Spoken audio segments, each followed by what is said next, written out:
அனைவருக்கும் வணக்கம். Question number 75. In the following sentence ordering, the first S1 and the sixth S6 sentences of a passage are already provided. The middle four sentences are shuffled up. They are labeled PQRS. Rearrange these four sentences and choose the correct order. Okay. அதாவது S1ம் S6ம் நாங்கள் already கரெக்டாக கொடுத்துட்டோம். நடுவில் இருக்க 4 line இருக்கு இல்லையா, அதை பிக்யூஆர்எஸ்ன்னு நாங்கள் சொல்லியிருக்கோம்.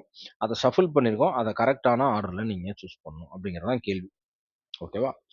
ஸோ இந்த டாபிக் எது கீழே வருது அப்படின்னா, இங்கே பார்த்தீங்கன்னா ஃபைண்ட் த நான் கொடுத்துருப்பேன் பாருங்க மெட்டீரியல். நான் கொடுத்த மெட்டீரியல் வந்து find out the right order of sentences அப்படிங்கிற மெட்டீரியல் நான் கொடுத்துருக்கேன் உங்களுக்கு.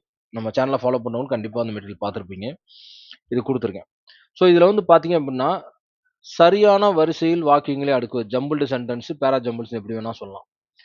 ஸோ இந்த மாதிரி கேள்வியை அப்ரோச் பண்ணும்போது, இது ஒரு 4 பேராகிராஃப் இருக்கு. அதை படிச்சுட்டு போனோம்னா 4ல 1 வந்துரும் அப்படிங்கிற மாரி கிடையாது. எந்த பேராகிராஃப் குடுத்தாலும், அத நம்ம எப்படி அப்ரோச் பண்ணணுங்க. அந்த அப்ரோச் எப்படி பண்ணணுங்கிறத நான் அந்த மெட்டீரியல்ல குடுத்துருக்கேன்.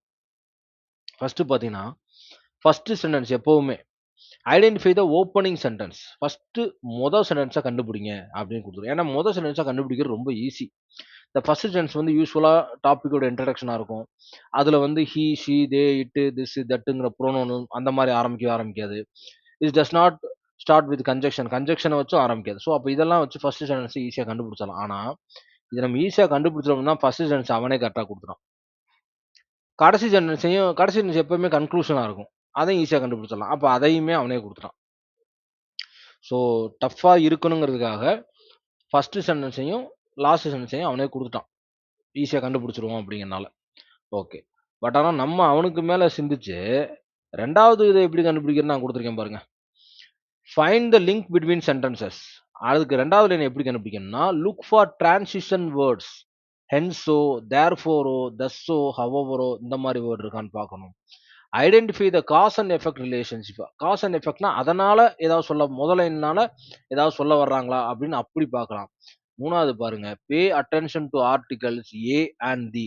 Especially the is used for previously mention topics. குடுத்துருக்கானா? இப்ப கேள்விக்கு போவோம். த இருக்கா? எப்பயுமே 2வது சென்டென்ஸ் என்ன சொல்லியிருக்கேன் என்னோட மெட்டீரியல்ல? ஆர்டிகல்ஸ் வரலாம், அல்லது டிரான்சிஷன் வேர்ட் வரலாம், அல்லது காஸ் அண்ட் எஃபெக்ட் ரிலேட்டட். இங்கே த வந்திருக்கு. த மனுஸ்கிரிப்ட்னு ஆரம்பிச்சிருக்காங்களா? இங்க பாருங்க ஆன்சர். ஃபர்ஸ்ட் ஒன் எஸ்1 அவங்களே கரெக்ட்டா குடுத்துட்டாங்க. 2வது statement R. The manuscript. R எங்கேயாவது குடுத்துருக்கா? வேற எங்கேயுமே கிடையாது. அப்ப டி தான் ஆன்சர். நம்ம ஈஸியா அடிச்சிடலாம். ஓகேவா? ஸோ அப்ப ஒரு பேசேஜ் குடுத்து இந்த மாரி ரீஅரேஞ்ச் பண்ண சொன்னா, அந்த கான்செப்ட்ட ஓவரால் கான்செப்ட்ட நம்ம புரிஞ்சுக்கணும். ஓகேங்களா? இப்ப பார்த்தீங்கன்னா, ஒரு காமன் நாலேட்ஜ்ல என்ன குடுத்துருக்காங்கறத பார்ப்போம். அதுக்கப்புறம் நான் அந்த ட்ராப்ப எப்படி உடைக்கிறதுங்கிறத நான் சொல்றேன். ஃபர்ஸ்ட் ஸ்டேட்மெண்ட் பாருங்க. S one. Once a renowned writer decided to unravel the secrets of an ancient manuscript. ஒரு புகழ்பெற்ற எழுத்தாளர் வந்து ஒரு பழமையான மனுஸ்கிரிப்ட்டோட சீக்ரெட்லாம் வெளிக்கொணரணும்னு முடிவு செய்றாரு. ஓகேவா? அடுத்து. This however exposed that the writer had intentionally modified a few passages, leaving room for multiple interpretation. அப்ப இது ஒரு மீனிங்கை கொடுக்குது. என்னன்னா, ஆனா அந்த எழுத்தாளர் சில பகுதிகள் நினைச்சு மாற்றி இருந்தார் என்பதை வெளிப்படுத்தியது. இதனால் பல்வேறு விளக்கங்களுக்கும் இடம் உருவானது. அப்போ முதல் லைனுக்கும் இந்த லைனுக்கும் ஃபர்ஸ்ட் ஏதாவது சம்பந்தம் இருக்கா? கன்டினியூவேஷன் இருக்கா? கிடையவே கிடையாது. முதல் லைன் ரொம்ப தெளிவா ஒரு எழுத்தாளர் ஒரு மனுஸ்கிரிப்ட ரிவீல் பண்ண நினைக்கிறார் சீக்ரெட் அப்படிங்கிறது மட்டும் தான் இது. ஆனா 2வது லைன் வந்து திஸ் ஹவெவர்ங்கும் போதே முடிஞ்சு போச்சு. அது ரிலேட்டடா இல்ல. ஓகே. அடுத்த கியூக்கு வருவோம். Apparently the discovery sparked a heated debate among experts. வெளிப்படையாக அந்த கண்டுபிடிப்பு நிபுணர்களுக்குள் கடுமையான விவாதத்தை ஏற்படுத்தியது. அப்ப இதுவும் பார்த்தீங்க அப்படின்னா, என்னது ரிலேட்டட் இல்ல. 4வது. The manuscript are the manuscript filled with enigmatic knowledge had perplexed generation of researchers. மர்மமான அறிவால் நிரம்பிய அந்த மனுஸ்கிரிப்ட் வந்து பல தலைமுறை ஆராய்ச்சிகளை குழப்பமடைய செஞ்சது. அப்ப ஆன்சியன்ட் மனுஸ்கிரிப்ட்னு ஃபர்ஸ்ட் ஸ்டேட்மெண்ட் முடியுது.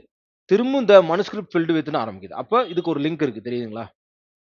அப்ப இப்ப வாசிச்சு பாருங்களேன். ஒரு எழுத்தாளர் வந்து ஒரு மனுஸ்கிரிப்ட்டோட அ சீக்ரெட்ட ரிவீல் பண்ண நெனச்சாரு. அந்த மனுஸ்கிரிப்ட் வந்து எனிக்மெட்டிக் நாலேட்ஜ் ரொம்ப மர்மமான என்னது அறிவாலயம் பல தலைமுறைகள் ஆராய்ச்சியாளர்களை குழப்பமடைய செஞ்சது. இதுக்கு கன்டினியூவேஷன் இருக்கு. கரெக்ட்டா? அப்ப இந்த மாரி அந்த சென்டென்ஸோட மீனிங்கை நம்ம புரிஞ்சுக்கிறது மூலியமாவும் ஆன்சர் கொண்டாட முடியும். ஆனா கொடுத்துருக்க சென்டென்ஸ் நமக்கு புரியலன்னு வச்சுங்க, ஈஸியா புரியுற மாதிரியே கொடுக்கலன்னு வச்சுங்க, அதான் பிரச்சனை. சரி, ஓகே, கடைசி சென்டென்ஸே பார்த்துருவோம். Moreover the writer developed deep moreover the writer delved deeper to unravel the cryptic meaning and symbols. மேலும் அந்த எழுத்தாளர் வந்து மறைபொருள் மற்றும் குறியீடுகளை புரிந்து கொள்ள மேலும் ஆழமாக ஆராய்ந்தார். ஓகே, கடைசி சென்டென்ஸ் வந்து இறுதியில் அந்த எழுத்தாளர் அறிவுத்தல் நிபுணர்களின் பல்வேறு விளக்கமும் ஒத்துப்போகிறது.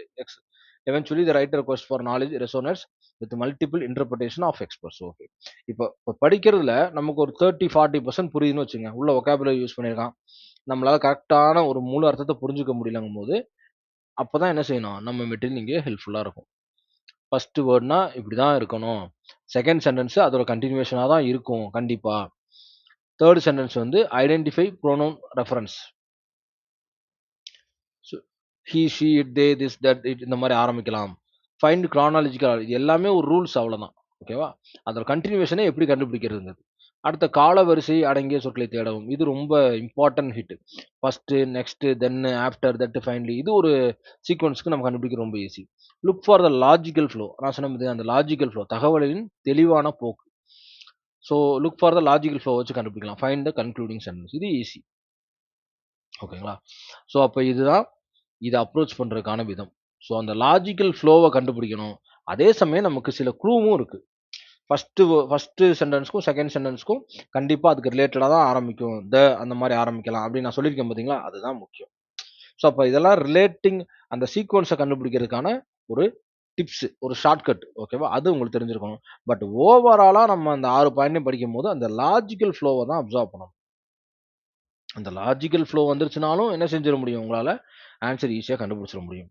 அப்போ இந்த மாதிரி நான் கொடுத்துருக்க இந்த find the order of sentence இந்த மெட்டீரியலை தயவு செஞ்சு கீழே டிஸ்கிரிப்ஷனில் கொடுக்குறேன், அதை டவுன்லோட் பண்ணி வச்சுக்கோங்க. இதை ஃபஸ்ட்டு எப்படி ஒரு பேராகிராஃப், ஜம்பிள்டு பேராகிராஃபை நம்ம அப்ரோச் பண்ணணுங்கிறதுக்கான ப்ராப்பர் மெட்டீரியல் இது. இதை படிச்சினாலே போதும், கண்டிப்பாக உங்களால் ஆன்சர் கண்டுபிடிச்சிட முடியும். ஓகேங்களா, ஓகே. ஸோ இதுவும் ஈஸியான கொஸ்டின் தான். Okay, thank you so much, thank you. இப்போ டி தான் ஆப்ஷனுங்கிறத ஈஸியாக கண்டுபிடிச்சாச்சு.